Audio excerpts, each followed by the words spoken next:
अस्सलाम वालेकुम, मैं मुकर्रम बड़ाइच। नए माली साल 2024-25 के आगाज़ पर आम शहरियों के लिए घरों की तामीर मज़ीद महंगी हो गई।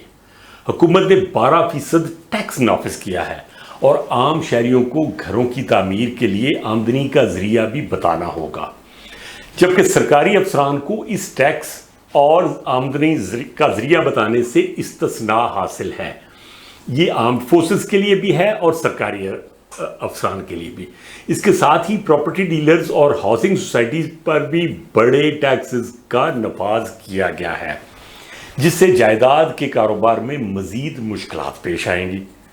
नए माली साल में प्रॉपर्टी अलॉटमेंट और मुंतकली पर फाइलर्स के लिए 3% और नॉन फाइलर्स के लिए 5% मजीद टैक्स आयद किया गया है।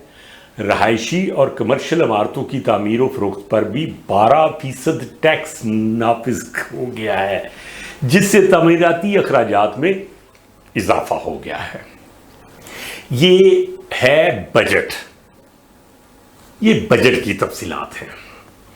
अब आप देखें कि रियल एस्टेट ऑलरेडी एक बहुत बुरे फेज में है, बहुत बड़े क्रंच में है, और उस पर मजीद ये टैक्स लगा दिए गए हैं। ये मुझे समझ नहीं आ रही कि और एक्साइज ड्यूटी के नाम से, फेडरल एक्साइज ड्यूटी के नाम पे एक और टैक्स है। तो पहले से 9-10 टैक्सेस, अब 12-13 टैक्सेस हो गए। कुल मिला के ये इतना बड़ा शेयर बन जाता है कि शायद ही अब कोई रियल एस्टेट पे या प्रॉपर्टी पे जाए। लोग ट्रांसफर से के अखराजात से घबराने लगेंगे। कंस्ट्रक्शन, अभी जो मैंने आपसे बात डिस्कस की है वो कंस्ट्रक्शन के हवाले से है, और कंस्ट्रक्शन जब के साथ मुंसलिक कितनी, कम अज कम 35 इंडस्ट्रीज कमर्शियल के साथ मुंसलिक हैं। तो मुझे समझ नहीं आती कि इस सारे का ऑब्जेक्टिव क्या है। क्या रेवेन्यू बढ़ाना ऑब्जेक्टिव है? ये टैक्स जो है लगाए जाते हैं, ये रेवेन्यू बढ़ाने के लिए लगाए जाते हैं या परेशान करने के लिए? अगर तो रेवेन्यू बढ़ाना है तो मैं गारंटी करता हूं कि रेवेन्यू आपका नहीं बढ़ेगा। उसकी वजह ये है कि आप अब ट्रांसफर्स ही इतनी कम हो जाएंगी कि आपको नेटशेल जो है वो पता चलेगा कि जी हमारा रेवेन्यू बढ़ने की बजाय कम हो गया। अगर आप इसको बढ़ाना चाहते हैं रेवेन्यू को, तो आपको टैक्स में रिलैक्स करना होगा। आपको लोगों को रिलैक्सेशन देनी होगी, इसमें आसानियां पैदा करनी होगी। आपने और मुश्किलात पैदा कर दी। रियल एस्टेट के साथ मुंसलिक एक और चीज चूंकि पाकिस्तान में, वो है सर्कुलेशन ऑफ मनी। अब सर्कुलेशन ऑफ मनी आप मुझे बताएं कि किस तरह होगी। पाकिस्तान में सरमाया जो है वो सर्कुलेशन में कैसे आएगा? इस वक्त सर्कुलेशन ऑफ मनी बिल्कुल रुकी पड़ी है। समझ नहीं आ रही कि कहां से फंड्स जनरेट हो और वो सर्कुलेट करें। तो जब ये सर्कुलेशन ऑफ मनी अगर रियल एस्टेट के साथ मुंसलिक है और रियल एस्टेट को आपने इतने बड़े टैक्सेस के नेटवर्क में ले आए हैं, तो मुझे बताएं कि कैसे चलेगा ये मुल्क। फिर ये जो तबकाती तकसीम इसमें आ गई कि जो आर्म्ड फोर्सेस और ब्यूरोक्रेट्स हैं वो हाजिर सर्विस हो या रिटायर्ड हो, वो दोनों चीजों से उनको इस्तिस्ना है कि ना तो वो टैक्स देंगे और ना ही वो उनसे पूछताछ होगी कि आपने ये पैसे कहां से कमाए हैं। यानी उनको दोनों चीजों से इस्तिस्ना है। क्या बात है! ये तबकाती तकसीम कहां से आ गई?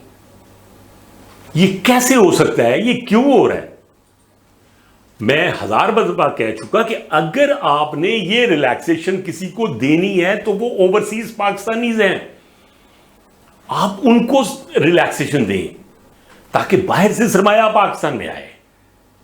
पाकिस्तान में उन ओवरसीज पाकिस्तानीज जो हैं वो अपने घरों के अखराजात के अलावा अगर किसी चीज में सरमायाकारी करते हैं, अखराजात तो उनकी मजबूरी है, लेकिन अगर वो किसी चीज में सरमायाकारी पाकिस्तान में करना चाहते हैं तो वो स्वाय रियल एस्टेट के और कुछ नहीं है।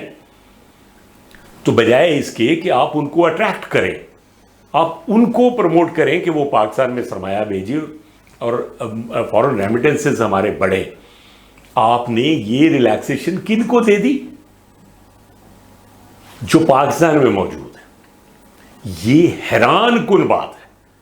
مجھے یہ بلیو ہی نہیں ہو رہا کہ یہ ایسی تقسیم جو ہے وہ کر دی گئی ہے. کن لوگوں نے اس بجٹ کو پاس کیا ہے؟ میں سمجھتا ہوں کہ میں نے ہسٹری میں اتنا گھٹیا، اتنا برا بجٹ نہیں دیکھا.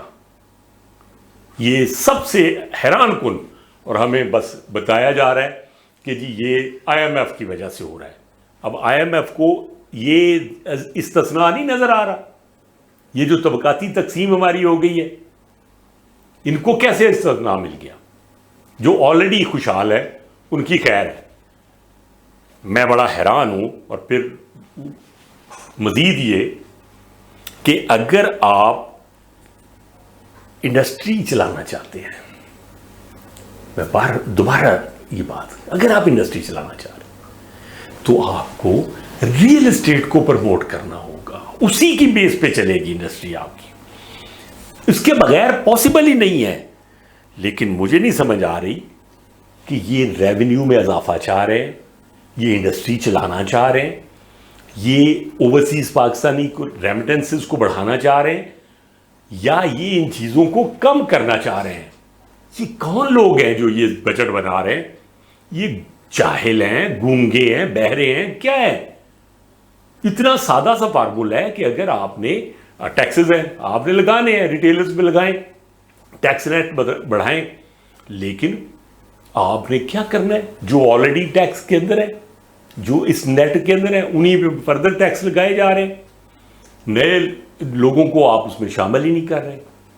خدا را سمجھیں، لوگوں کی تکالیف کو سمجھیں، اس ملک کی جو بیسک چیزیں ہیں ان کو سمجھیں. آپ یہ سمجھیں کہ اگر ہم نے اسی طرح کا بجٹ جو ابھی یہ اپروو ہو گیا ہے، اس کو پورا سال چلانا ہے، تو ایک مہنگائی کا طوفان جو پہلے ہی آیا ہوا ہے وہ اور آ جائے گا. اور ریلیف اگر کہیں سے مل سکتا ہے یا آپ کو آمدنی کہیں سے مل سکتی ہے تو وہ ریل اسٹیٹ ہے. اس پہ آپ نے اس قسم کی پابندیاں لگا دی اور طبقاتی تقسیم، آپ کا ریونیو بھی نہیں بڑھے گا، آپ کے ریمیٹنسز بھی کم ہوں گے. اور مجھے نہیں لگ رہا کہ انڈسٹری اس طرح چل پائے گی. سوچنا ہوگا ہمیں، اور سیریسلی سوچنا ہوگا. یہ انتہائی تھاٹ فل چیز ہے.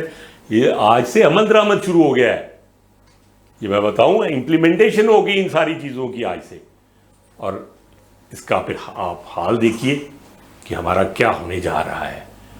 میں شدید احتجاج کرتا ہوں، خاص طور پر ریل اسٹیٹ انڈسٹری کے لیے، جو اتنے زیادہ ٹیکسز اس پہ لگا دیے گئے، اس کو اور کمپلیکیٹڈ کر دیا گیا ہے، جس سے یقیناً اس ملک کے مسائل میں اضافہ ہوگا. اور ایک بات اور، آپ کو اندازہ ہے کہ پاکستان میں کتنے لوگ ریل اسٹیٹ انڈسٹری کے ساتھ منسلک ہیں؟ آپ امیجن کر سکتے ہیں؟ آپ کوانٹیفائی کریں. میرا خیال ہے شاید سب سے زیادہ لوگ جو کسی ایک شعبے سے منسلک ہیں وہ پاکستان میں وہ ریل اسٹیٹ ہے. ان کا کیا بنے گا؟ ان کی فیملیز کا کیا ہوگا؟ ہم دیکھ رہے ہیں کہ جہاں پہ ٹرانسفرز جو پہلے 200 300 400 ٹرانسفرز ہوا کرتی تھی ڈی ایچ اے میں، آج وہ 2 3 4 5 تک رہ گئی ہیں. آپ امیجن کریں گے کہ کیسے چلے گا؟ ان کا گھروں کا چولہا کیسے چلے گا؟ وہ کس کرب میں ہے؟ وہ آلریڈی کہاں کس پریشانی میں ہے؟ یہ میں جانتا ہوں. جو اس شعبے سے منسلک لوگ ہیں وہ شدید پریشانی کے عالم میں ہیں اس وقت.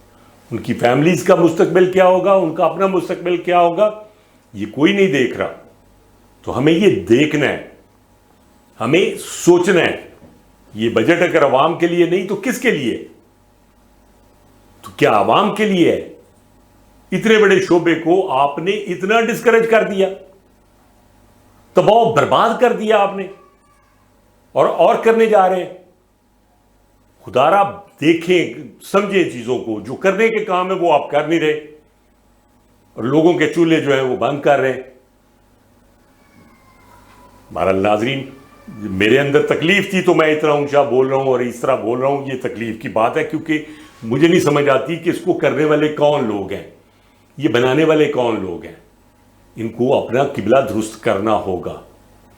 اگر آپ کو میری بات پسند آئی ہو تو چینل کو سبسکرائب کیجئے گا، لائک کیجئے گا، اور پلیز اس کو شیئر کیجئے گا تاکہ یہ آواز زیادہ سے زیادہ لوگوں تک پہنچ سکے۔